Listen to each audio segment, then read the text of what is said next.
dos vídeos mais vistos da história aqui do canal é o do pênalti do Giamota e como ele salvou o Santos do rebaixamento em 2021. Se você não lembra, não só coloquei aqui ao lado a thumb com a perfeita cena que muda a história do Santos naquele campeonato, como estou falando, claro, do Giamota contra o América Mineiro, uma rodada aleatória do segundo turno de 2021, quando estávamos desesperados.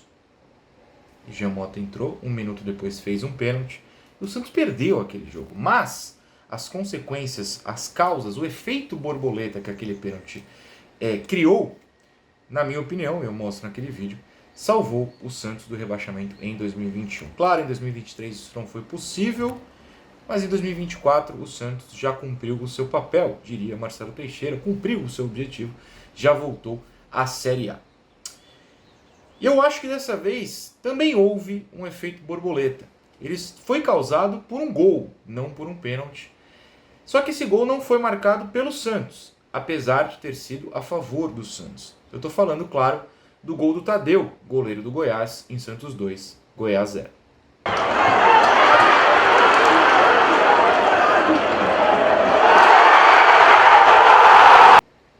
O Santos vinha de 4 derrotas seguidas naquela 11ª rodada, quando entrou em campo para enfrentar o Goiás em Vila Belmiro. E a vida havia caído para o glorioso 6º lugar na Série B, após a derrota para o Operário na 10ª rodada. O Santos estava com 5 vitórias e 5 derrotas. Basicamente 4 derrotas, para não dizer 5, a mais do que a gente esperava ter no ano inteiro. Eu não digo isso por arrogância, eu digo isso por brincadeira, mas perder 50% dos seus jogos na Série B mostrou de fato o quanto esse time era ridículo. O Santos então tinha a sua torcida se sentindo humilhada e também sem suportar o futebol patético que estava apresentando. As derrotas, claro, foram para o América Mineiro, para o Botafogo de Ribeirão, para o Novo Horizontino e enfim para o Operário.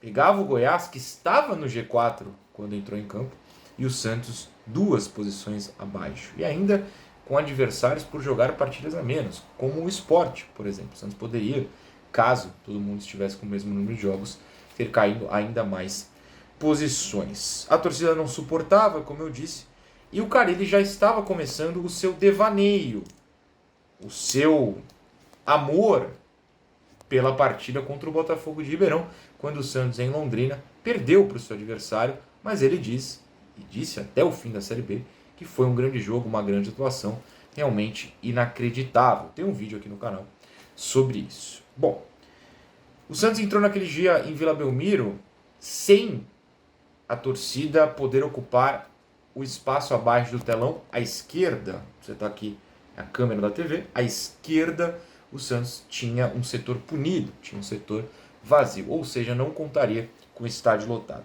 Além disso, não contava com o João Paulo, e tinha se lesionado, né? Tinha se lesionado contra o América Mineiro na primeira das derrotas dessa sequência, e tinha um Brasão ainda muito pressionado, com pouquíssimas partidas como profissional, e como ele mesmo assumiu em entrevista aqui, a live do trio, ainda sem estar confiante que poderia ser titular do Santos. Não que ele não acreditasse no próprio potencial, mas ele é muito novo, vinha numa situação de pressão causada pelo time e tinha poucas partidas na vida.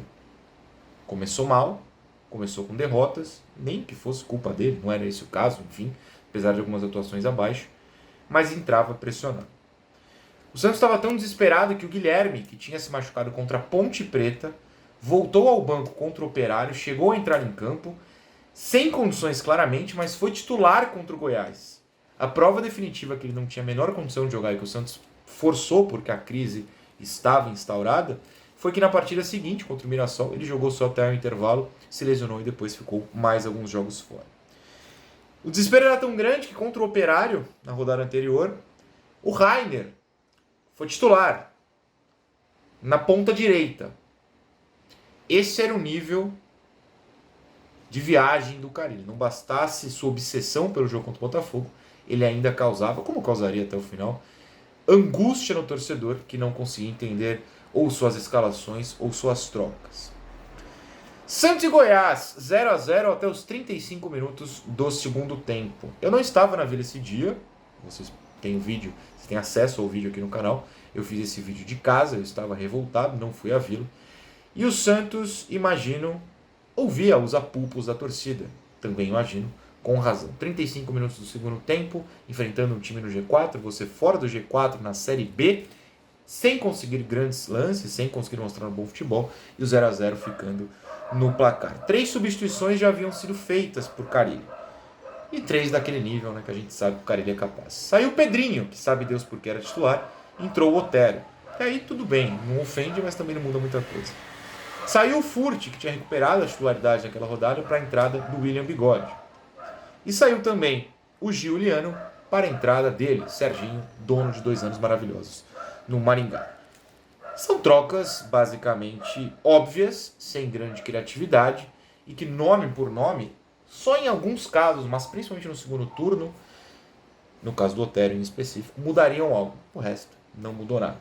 E eu sei que o Bigode fez um gol nesse jogo, mas daqui a pouco a gente chega nessa parte. Eis que, aos 34 minutos e 55 segundos do segundo tempo, o Otero, marcado por 2, porque o Santos era um time estático, conseguiu na ponta direita um cruzamento para a área. O cruzamento não foi bom. Inclusive, 1 minuto antes, ele tinha acertado uma falta que o Tadeu havia defendido. A bola rodou, parou ali com o Otero na ponta direita. Ele consegue um cruzamento, mas não foi bom, foi baixo. Só haviam 2 jogadores do Santos na área, o Guilherme e o Bigode, contra 4 jogadores do Goiás. Mais um lance típico do Santos de Carille, um time com uma inferioridade numérica muito clara dentro da área. O zagueiro do Goiás corta para o alto com o bicão, uma bola que seria tranquila para qualquer goleiro. Grita a minha, pula, agarra a bola. E foi isso que Tadeu fez, tirando a última frase. Ele apenas tentou agarrar a bola. Segundos depois, a bola escapa de sua mão, bate em seu pucuruto e roda para dentro do gol. O Santos fez 1-0, gol de Tadeu. Pois bem, se não sai esse gol, primeiro que o Santos não faria o segundo, esse do William Bigode. Claro, aqui eu estou partindo de um princípio da graça do vídeo, não dá para cravar, ninguém cravaria que o goleiro faria um gol contra de nuca, basicamente, numa partida. Coisas no futebol acontecem, aqui vale a brincadeira. Mas a história do jogo, de fato, não indicava o Santos abrindo o placar, porque o Goiás, até aquele momento, estava jogando fechadinho, o 0-0 era bom para ele, estava no G4, e o Santos fora. O Goiás começa a tentar atacar, e 5 minutos depois, num contra-ataque, com a zaga totalmente desprotegida, William Bigode faz o 2-0. Esse placar provavelmente não aconteceria se o Tadeu não cometesse aquela falha. Ficando 0-0, o Santos permaneceria fora do G4, o Goiás ganharia um ponto lá na briga, e eu posso afirmar que o Santos iria a 6 jogos sem vitória. E por quê? As 4 derrotas anteriores, é claro, seria esse empate. E mesmo vencendo o Goiás, na rodada seguinte o Santos não venceu. Ficou no 0-0 contra o Mirassol. Com um clima ainda mais de crise, imagina como seria esse jogo. Talvez o Santos perdesse, talvez ficasse no empate, talvez por um milagre ganhasse, talvez o goleiro do Mirassol fizesse um gol contra e tudo mudasse. Vai que o Alex Muralha estivesse num daqueles dias. Mas o fato que a gente tem concreto é que o Santos empatou com o Mirassol. Se tivesse empatado com o Goiás, poderia ter ido a 6 jogos sem vitória. Isso tiraria pelo menos 2 pontos do Santos, né? Os 2 pontos, que está empate é 1, se ganha 3, seriam 2 pontos a menos. O Santos terminou a Série B com 68 jogos. Se todos os resultados daí para frente fossem iguais, chegaria a 66. O acesso poderia ter sido comprometido, pelo menos em termos de antecipação, talvez contra o CRB ainda não tivesse subido, quando perde na Vila, meu Deus. E o título teria sido disputado até a última rodada de qualquer forma, com esses 66 pontos, porque alguns times, incluindo o Mirassol, inclusive, poderiam ter ultrapassado o Santos. Não foi, mas aquilo fez com que o Santos conseguisse, de forma antecipada, o seu acesso. Patrick, antes daquela partida contra o Goiás, tinha entrado em campo 6 vezes. Era só a 11ª rodada, ele já tinha entrado em campo 6 vezes. Depois daquilo, foram disputados 27 jogos. O Patrick só entrou 4 vezes. Não é coincidência, né? Quando o Patrick entra no jogo fora, como entrou contra o Novo Horizontino, por exemplo, e o Santos perde, depois não entra na Vila, para mim tem uma ligação direta com o que se tornou a carreira do Patrick no Santos dali para frente. Jogos na Vila, ele não entrava mais. No caso, ele não entrou em quase nenhum, mas entrou em 4 ainda, e eu acho que se não fosse esse resultado, mostrando que o Patrick mais atrapalhava do que ajudava. Talvez o Patrick tivesse tido mais chances. O Patrick tendo mais chances, o Santos seria o prejudicado. Casares foi dispensado dias depois, indo parar no Paysandu, que também dispensou Casares antes do fim da Série B. Esse é o nível. O Santos percebeu que precisava se livrar de algumas peças que Carille continuaria utilizando. Ele tinha jogado 2 partidas antes. Eu acho que contra o Botafogo foi essa última partida. Foi contra o Botafogo. Morelos, que tinha entrado em campo contra o Novo Horizontino, também foi emprestado dias depois da partida contra o Goiás, sem mais entrar em campo pelo Santos.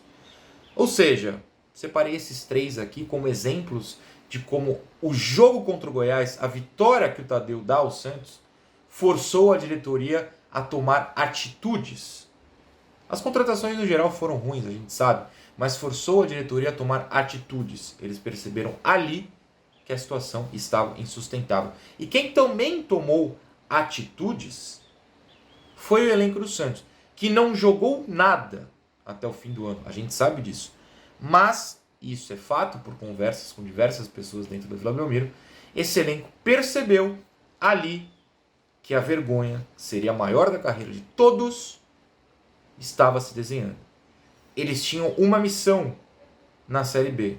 Jogadores como Bigode, Juliano, Gil, estão ainda à beira da aposentadoria e que toparam ir para uma Série B porque não tinham espaço na Série A. Esses e outros jogadores perceberam, meu Deus, isso aqui vai ser uma vergonha. E acordaram para a vida, conquistando, pelo menos, o acesso. A partir dali, o Santos ficou 10 rodadas invicto até perder por Avaí em casa, mostrando que assim podem ter se esforçado, mas jogar a bola não jogavam muitas. E dentro, contando essa rodada, mesmo com a derrota do Avaí, foram 19 jogos com apenas essa derrota, até perder para o próprio Goiás de Tadeu no segundo turno. Esse gol do Tadeu mudou a vida do Santos na Série B. A partir dali, muita gente acordou, da diretoria ao piorzinho do elenco. O Carille não muito.